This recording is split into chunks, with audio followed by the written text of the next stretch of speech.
Olá pessoas, ligadas no canal, vamos falar de futebol, ou simplesmente VFF. No vídeo de hoje vamos fazer a parte 2 da história do Cruzeiro.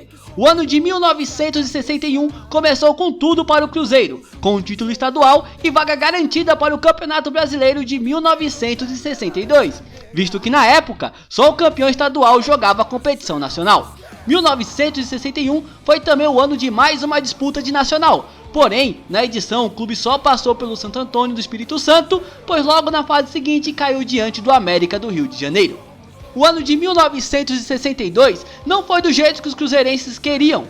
Começaram perdendo o título mineiro para o Galo, após uma primeira fase parelha e 3 jogos nas finais. No Campeonato Brasileiro, o clube também foi decepcionante. Passaram somente pelo Rio Branco do Rio de Janeiro e caíram para o Inter. Os anos de 1963 e 1964 foram decepcionantes para o torcedor cruzeirense em termos de resultado dentro de campo. Inclusive, o campeão mineiro de 1964 foi o Siderúrgica. Mas 1963 e 1964 foram anos especiais para o Cruzeiro nos bastidores. Em 1963, Tostão e Dirceu Lopes começaram a jogar pelo Cruzeiro e em 1964 vieram contratações muito importantes para o elenco, que para muitos foi o melhor Cruzeiro de todos os tempos. Dentre os nomes contratados naquela temporada estava Wilson Piazza. 1965, o ano da inauguração do Mineirão, e o primeiro clássico entre Cruzeiro e Atlético no estádio foi bem marcante. O Cruzeiro venceu o jogo por 1-0 até os 34 do segundo tempo, quando o árbitro marcou pênalti para o Cruzeiro, o que gerou uma grande revolta nos atleticanos, que partiram para cima de juiz, de policiais e de tudo que vinha pela frente. Resultado disso, paralisação de 30 minutos, 9 jogadores expulsos e atleticanos abandonando a partida. O Mineirão realmente trouxe uma nova cara para o Cruzeiro, e de 1965 até o fim da década de 60, o Cruzeiro ganhou todos os campeonatos mineiros. Com o título mineiro de 1965, o Cruzeiro foi jogar o Campeonato Brasileiro de 1966, e o que o elenco do Cruzeiro fez naquele Campeonato Brasileiro só é algo comparável ao que o próprio Cruzeiro fez em 2003. No começo do campeonato, o Cruzeiro despachou o Americano do Rio de Janeiro com um agregado de 10-1, já mostrando que não estava para brincadeira. Depois despachou o Grêmio e o Fluminense, e na final pegou o Santos. Só um contexto histórico: em 1966, o Santos tinha para muitos o melhor elenco do mundo, com nomes como Pelé, Coutinho, Pepe e Toninho Guerreiro. O Santos era o atual pentacampeão brasileiro e de forma seguida. Sim, de 1961 a 1965, o Santos foi campeão brasileiro, e os 3 últimos de forma invicta.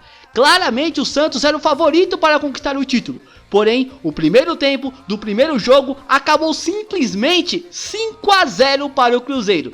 Literalmente, aquele primeiro jogo do Cruzeiro contra o Santos, o Cruzeiro fez com o Santos o mesmo que a Alemanha fez com o Brasil em 2014, inclusive foi no mesmo estádio. No final do primeiro jogo, acabou 6-2 para o Clube Mineiro.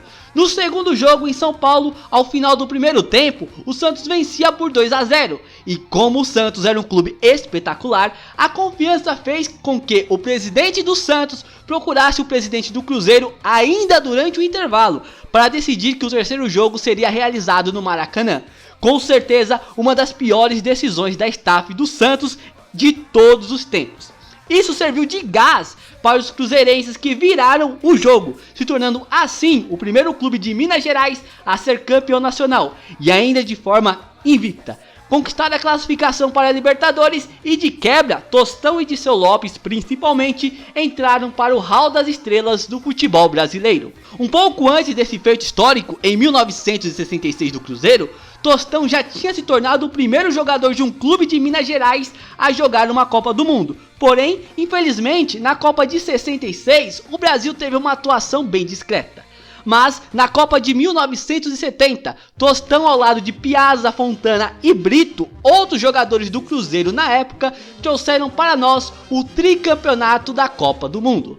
Voltando ao Cruzeiro, com o título brasileiro de 1966, em 1967 o clube foi disputar pela primeira vez a Taça Libertadores da América, e foi uma baita de uma estreia. O Cruzeiro disputou naquele ano sua primeira partida oficial no exterior e venceu o Deportivo Galícia da Venezuela por 1 a 0. Aliás, naquela primeira fase, o Cruzeiro venceu 7 de 8 jogos e passou com enorme tranquilidade em seu grupo. Porém, na fase semifinal, caiu em um grupo com os uruguaios Nacional e Peñarol e não conseguiu avançar para a final.